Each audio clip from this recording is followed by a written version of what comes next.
This video is sponsored by HelloFresh. So I also saw this video on Instagram and asked if I can replicate the effect. Not sure how close I got to it, but I think I did a pretty good job. Check it out.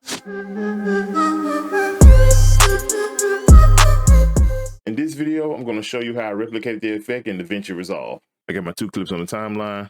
I'm going to select my second clip, hold Alt on the keyboard. I'm going to make a copy of it.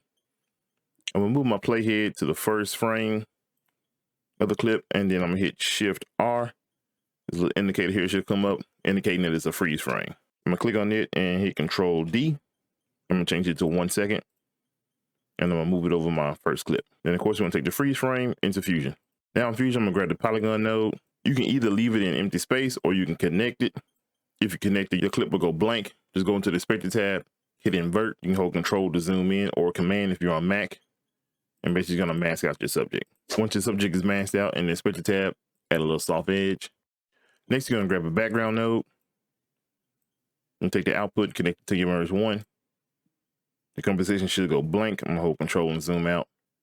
With the background node selected, go into the Inspector tab. I'm going to hit this little drop down, and then I'm going to select white. I'm going to take the output of my mask, my poly 1, and connect it to the mask input of the background 2.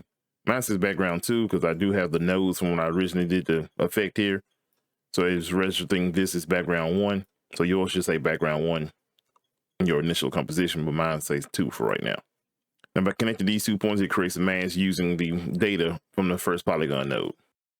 Underneath the background, you're going to select the brightness contrast. You're going to hit Control or Command Space and then get a soft glow. I'm going to select these nodes. I'm going to move them up, and then I'm going to hit Control or Command Space, and I'm going to type in zoom to get a zoom blur.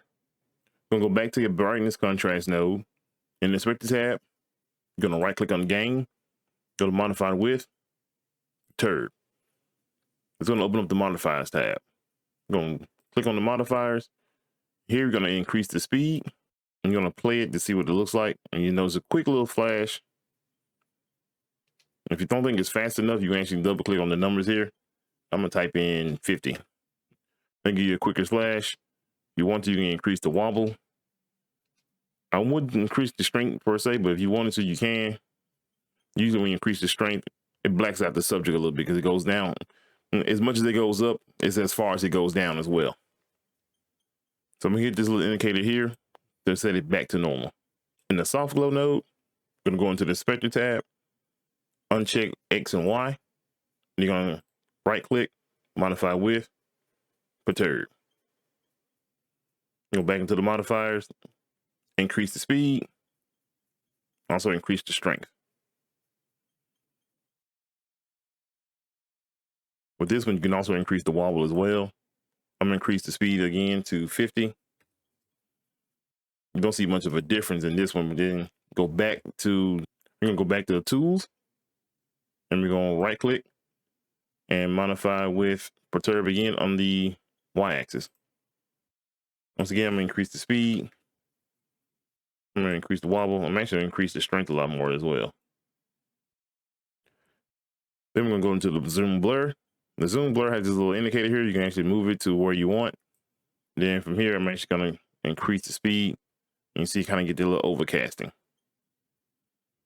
You're going to right click as well, modify with, perturb once again. Now, you don't want to go in too much, so we're going to go to the modifiers. We're going to cut down the strength a little bit. We're going to cut up the speed a little. I'm going to cut down the wobble a little bit. Now, if you want to speed up your workflow, you can actually download the settings file in the description down below. And while you're there, check out today's sponsor, HelloFresh. Looking for an easy way to eat well and save money? Cut back on expensive takeouts, delivery, and get started with HelloFresh. You'll love how fast, easy, and affordable it is to whip up restaurant quality meals in your own kitchen. With HelloFresh, you get fresh, pre-proportioned ingredients and seasonal recipes delivered right to your doorstep. Count on HelloFresh to make home cooking easy, fun, and affordable. That's why it's America's #1 meal kit. To try HelloFresh, just click the link below for a special limited time discount plus free shipping, and try HelloFresh today. Now from here, the effect is pretty much done. You can go through and make any further tweaks, like in the zoom blur. I'm gonna go back into the modifiers. I'm gonna increase the strength a little bit. It kind of overdoes it, but to each his own. Now, if you decide to download and use the setting file, the only thing you have to change will be the polygon mask. So basically, if you hold shift and remove this, the settings file will give you a complete white background. You just go through, grab the polygon node, mask out your subject. Make sure you take the output of the polygon node, connect it to your media, and then connect it to your background node, to the blue input, and it will automatically apply the effect to whatever you mask out. So if I go back and delete this and reconnect my polygon 1 and connect this back to the background, the effect remains the same. Now, if you want to as well, instead of using perturb as a modifier, you can also use audio. So you can actually synchronize it to your song. Yeah. So I'm going here, I'm actually going to double click on gain to reset it. Then I'm going to right click again, go to modifiers again, and audio. Now for this to work, you need to download the reactor plugin. I'll leave a link in the description down below. Also, for more on the audio modifier, check out this video here where I create a visualizer using the modifier. I'm going to the modifiers tab. I'm gonna hit browse to find me a song. Now it only uses WAV files. So I'm gonna go here and select this song I got from Epidemic Sound. So if your song that you want to use is not a WAV file, you're gonna need to convert it. It needs to be, I think it's 16-bit depth. Now if we go through here and play it, you see it get kind of crazy, but it's playing based off the waveform of the actual song. So if it actually synchronize, you want to go through and actually change your modifier from perturb to audio on all of them. I'm gonna do that now. Now I've redone all my modifiers with audio. You can actually further tweak it by changing that. You can change the amplitude scale, crank it up, turn the offset. You can already see it's starting to take effect there on the zoom. Go back up to the brightness. Ideally, you might want to try to link them up. So if you want to synchronize the numbers, you can hit this little pin here. It'll save it in place and go back to your zoom. Then you look at the numbers here.